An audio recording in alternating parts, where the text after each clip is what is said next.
बहुत लाता खोर हुई है बड़ कहार खोर हुई है हो कि नाना हम के बुझला बाका चोद हुई है बहुत माधर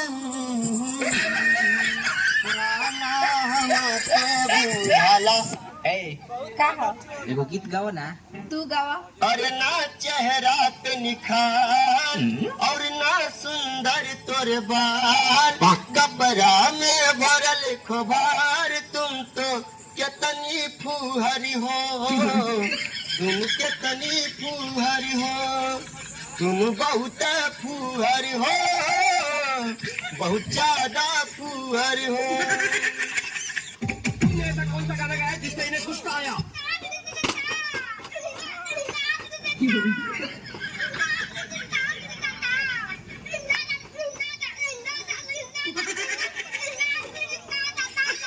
हमें तुम्हारा ये अंदाज पसंद आया।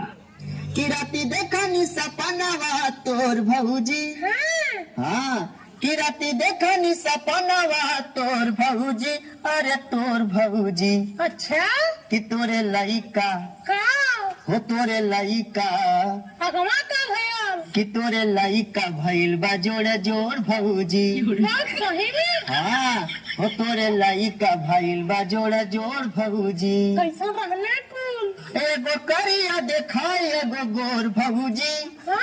हाँ एगो लागे शरीफ एगो चोर भौजी अरे चोर भौजी तोरे लइका हो तोरे लइका कि तोरे लइका भइल बा जोड़े जोड़ भौजी उहो लागे सारे एकदम कमजोर भौजी। सपना अपना वाली बात करेला हम कहीं दूसर कुछ देखला है। अरे रोज रोज करेलू न खड़वाए रानी हो रोज रोज करेलू न खड़वाए रानी हो कमाई बना त खैबू का मोर ऐसे फड़वाए रानी हो कमाई बना त खैबू का फड़वाए रानी हो। एक गो दिल मंगवैया हजार बा भाग रे बुढ़ी तो पीछे ही बाड़ी ओकर नया वर्जन एला ना सुन लिया ना। अरे एक गो ढूंढी चटवैया हजार बा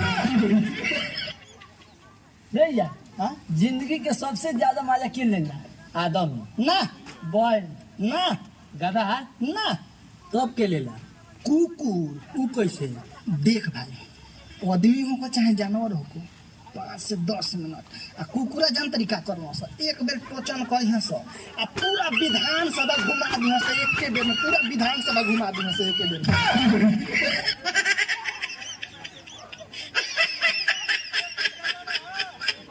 माहौल जब गर्म होके माहौल जब गर्म होके गर्मे में अगर गर्म चीज परोसल जाए तो पानी छोड़ेला हमने के पानी छोड़े नहीं की जाए हमने के बिरहा का खातिर नहीं जाए मेहनत हुई तो पानी छोड़बे करी। सुना तमाम कुल गीत निकलता है दोनों गावत न सकी वही रे जगह ही आता काट ले